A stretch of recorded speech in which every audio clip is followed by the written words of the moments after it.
How are you guys? Welcome back to Wargaming China. And today we're going to have a little bit of a chat about the Vickers 1-inch. Now, I first became aware of this gun's, even this gun's existence in Jarrett's book, Armies of the White Sun.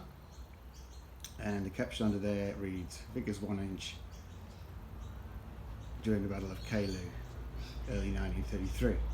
So, not being familiar with this gun, I typed in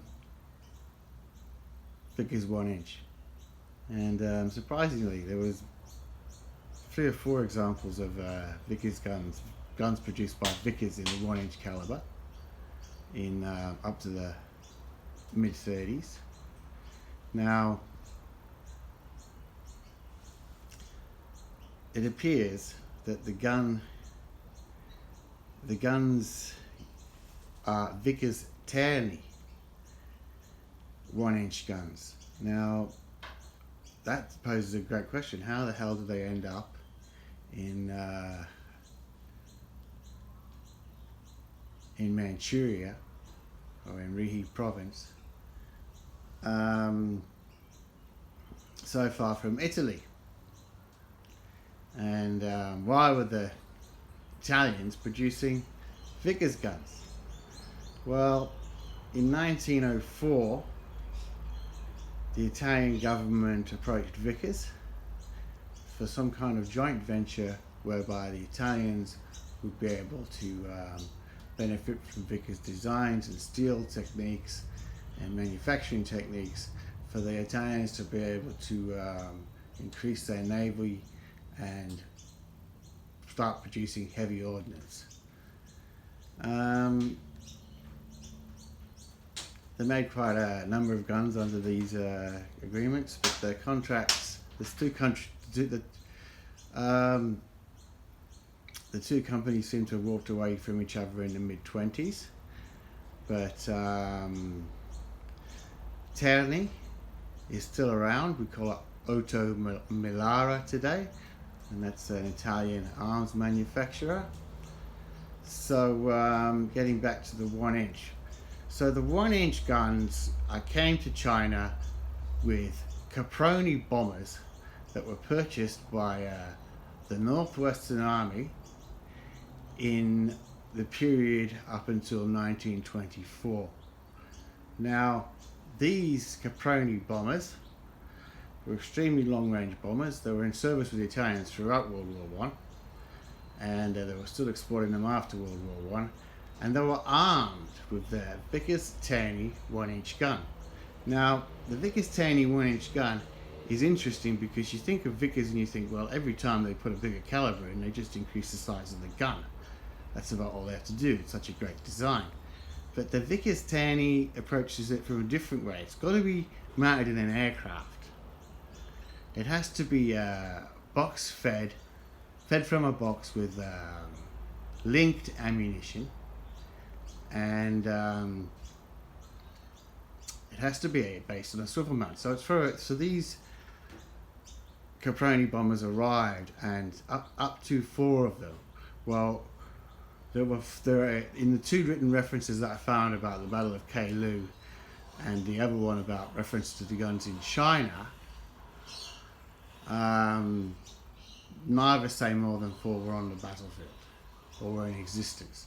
So you might be looking at 4 guns for an army group. I mean, if they're at Calu, you've got 17,000 men divided into 2 army corps, and then you've got about 14,000 troops on both flanks. So you could say that these 4 guns would have been spread through an army group of, say, 30,000 men. So not a lot of these guns were actually in service. But then we ask ourselves, so who were they in service with? Now, I'm probably getting ahead of myself here, but these guns, as I said, they were bought by the Northwestern Army, these Caproni Bombers. So the Northwestern Army was part of forces that were opposed to the Chinese government, and they were more loyal to the old Marshal of Manchuria than they probably were to the young Marshal of Manchuria, the present ruler. So we'll have a look now. It's 9 years since these guns would have been delivered on the Capronis. Has more ammunition ever arrived for them? These are questions that you've got to ask yourself for the service life of a gun in Chinese service. Okay, so we'll get back to Vickers-Terni. So the guns arrived on the bombers, on Caproni bombers, that the Northwestern forces arrived at. They fight at the Battle of Kailu, and the Battle of Kailu is a defensive battle fought by former Northwestern armies, what you might want to call the Big Sword armies, of in and around Kailu in early 1933. So the guns themselves, as I said, they belong to the Northwestern Army, the former Northwestern Army, so you should see these guns from forces for perhaps Chahar, Rihi, Jahol. Because as I said, the Battle of Kailu was quite a defensive battle, and forces from all the provincial government sent forces there. So I painted the crew in winter uniform. I posed them to be manning the gun, just getting it ready, getting a magazine ready, and put a sight on it. Now, how did I make the gun? I took a piece of wire, cut it in half, bent them over. Then that's a press stud from my wife's sewing box. Then I mounted a sight. I couldn't get the I thought, what can I use for the barrel? And I thought, I'll just use a screw. It's right for the barrel shroud, for the coiled muzzle, whatever the term is for that. And then the thing in the middle, I mounted it on another button, on a button I cut in half, and then I put some wheels on it, some hand crank wheels, and I was fairly happy with it. All I've got to do is put some carriage wheels here, some small carriage wheels, but I have never found the right wheels yet. But everything's always a progress, isn't it?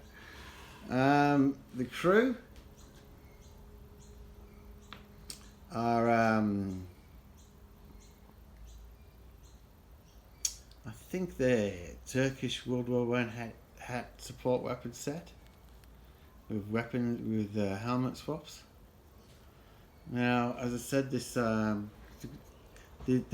these guns could have been in service with any of the former Northwestern armies. We can't be clear which one, but as I said, there was only 4 of these guns ever made. The Vickers-Terni, and I asked about ammunition. Well, it appears that Vickers-Terni was still making these guns after the war, because they sold some to the Swedish, and the Swedes mounted them on their submarines as anti-aircraft defense. So, and the Swedes continued to have those guns either in service or in reserve service up until the beginning of World War II in Europe in 1939. So it's not impossible that some ammunition may have been delivered to these guns in the period up until 1936. As I said, these guns appear at the Battle of Kailu. At Kailu, these forces had some government assistance and finances from TV Sung's finance ministry.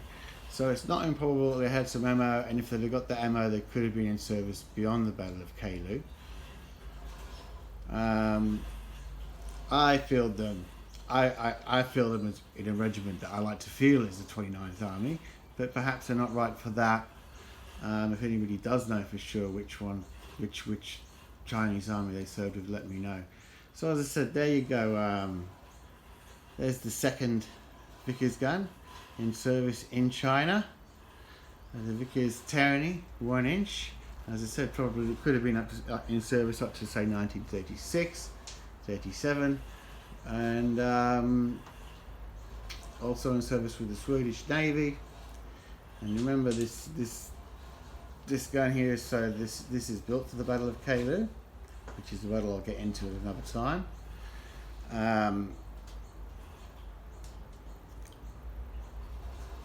And Kalu, as I said, was in early March 1933. These forces, some of the men here will still be fighting the Japanese in 1945.